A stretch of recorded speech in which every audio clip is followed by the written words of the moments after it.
ये खबर मानव रचना ऑनलाइन द्वारा प्रस्तुत की गई है। चाय की दुकान हो, सब्जी वाला हो, ऑटो हो या फिर कोई बड़ा स्टोर, यूपीआई ने पैसे देने का तरीका इतना आसान कर दिया है कि अब कई लोगों के लिए जेब में कैश रखना भी जरूरी नहीं लगता। लेकिन अब इसी यूपीआई को लेकर संसद से लेकर सियासत तक एक नया सवाल खड़ा हो गया है कि क्या आने वाले समय में यूपीआई से भुगतान करने पर पैसा देना पड़ेगा।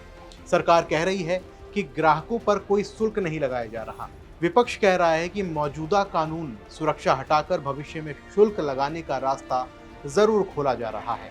यानी विवाद सिर्फ पैसे का नहीं है, विवाद उस कानून का है जो तय करेगा कि आने वाले समय में यूपीआई का खर्च कौन उठाएगा। नमस्कार, मेरा नाम है शुभम गुप्ता और आप देखना शुरू कर चुके हैं दैनिक जागरण। आइए इस पूरे विवाद को आसान भाषा में समझते हैं। मामला है taxation and other laws amendment bill 2026 का।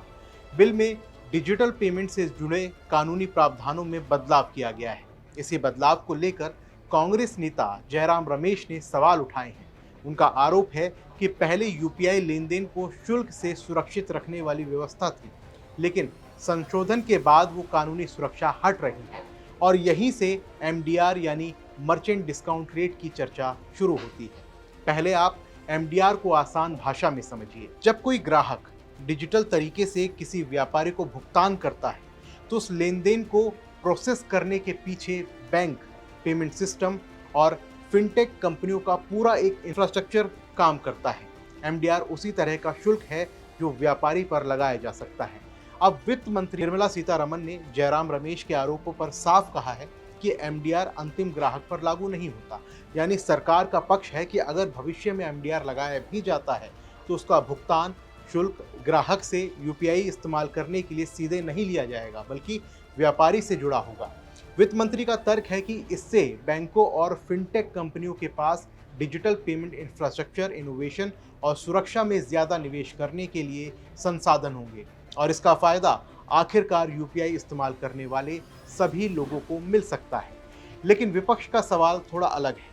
जयराम रमेश कह रहे हैं कि मुद्दा सिर्फ आज के शुल्क का नहीं है, मुद्दा ये है कि अगर कानून में वो सुरक्षा नहीं रही जो यूपीआई को शुल्क से बचाती थी, तो भविष्य में सरकार के पास शुल्क की व्यवस्था करने का रास्ता खुल सकता है। यानी आज ग्राहक से पैसा नहीं लिया जा रहा, लेकिन सवाल ये है कल क्या होगा। यही इस पूरे विवाद का सबसे महत्वपूर्ण हिस्सा है, क्योंकि वित्त मंत्री कह रही हैं कि एमडीआर व्यापारी पर लागू होगा, ग्राहक पर नहीं। विपक्ष पूछ रहा है अगर व्यापारी पर शुल्क लगाया गया तो क्या उसका असर आखिरकार ग्राहक पर नहीं पहुंचेगा। मिसाल के तौर पर कोई दुकानदार अगर डिजिटल पेमेंट स्वीकार करने पर अतिरिक्त लागत वहन करता है तो उसके पास उस लागत को अपने कारोबार के खर्च में शामिल करने के कई रास्ते हो सकते हैं। यानी कानूनी तौर पर शुल्क ग्राहक से सीधा ना लिया जाए, फिर भी उसका अप्रत्यक्ष असर कीमतों या व्यापार की लागत पर पड़ सकता है। हालांकि अभी ये कहना कि हर यूपीआई भुगतान पर ग्राहक से शुल्क लिया जाएगा तथ्यात्मक रूप से सही नहीं होगा। अभी सरकार की तरफ से ऐसा कोई सामान्य यूपीआई चार्ज लागू नहीं किया गया है और यही बात इस बहस में सबसे ज़्यादा स्पष्ट करने की ज़रूरत है। अब वित्त मंत्री ने जयराम रमेश पर अफवाह फैलाने का आरोप लगाते हुए ये भी कहा है कि अगर कांग्रेस ने बिल पेश होने के समय संसद में रचनात्मक तरीके से हिस्सा लिया होता तो इन मुद्दों पर सदन में चर्चा की जा सकती थी। दूसरी तरफ जयराम रमेश ने सरकार के उस तर्क पर भी सवाल उठाया है कि यूपीआई को आर्थिक रूप से टिकाऊ बनाने के लिए एमडीआर जरूरी है। उन्होंने आरबीआई से जुड़े वित्तीय संसाधनों का हवाला देते हुए कहा कि डिजिटल पेमेंट इंफ्रास्ट्रक्चर को मजबूत करने के लिए दूसरे रास्ते भी मौजूद हैं।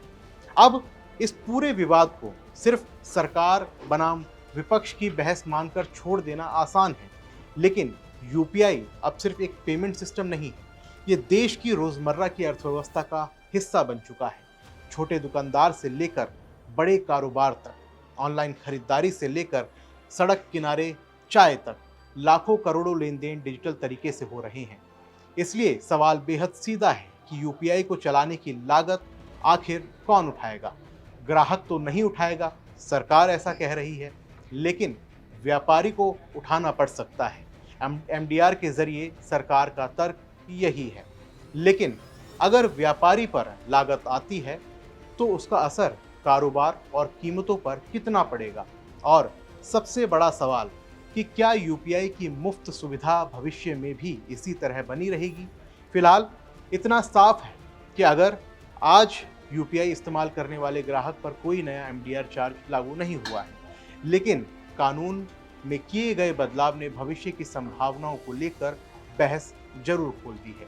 सरकार इसे डिजिटल पेमेंट इकोसिस्टम में निवेश बढ़ाने का रास्ता बता रही है और विपक्ष इसे भविष्य में शुल्क लगाने की संभावित जमीन के तौर पर देख रहा है। यानी असली कहानी आज यूपीआई से पैसा कटने की नहीं, बल्कि इस सवाल की है कि आने वाले कल में यूपीआई का बिल आखिर कौन भरेगा। और इस सवाल का जवाब अब सिर्फ राजनीतिक बयान नहीं, बल्कि सरकार की आगे की नीतियां तय करेंगी। तो फिलहाल के लिए इस रिपोर्ट में बस इतना ही। आपका क्या कुछ कहना है हमारी इस रिपोर्ट पर, कमेंट बॉक्स में हमें ज़रूर लिखें। जय हिंद।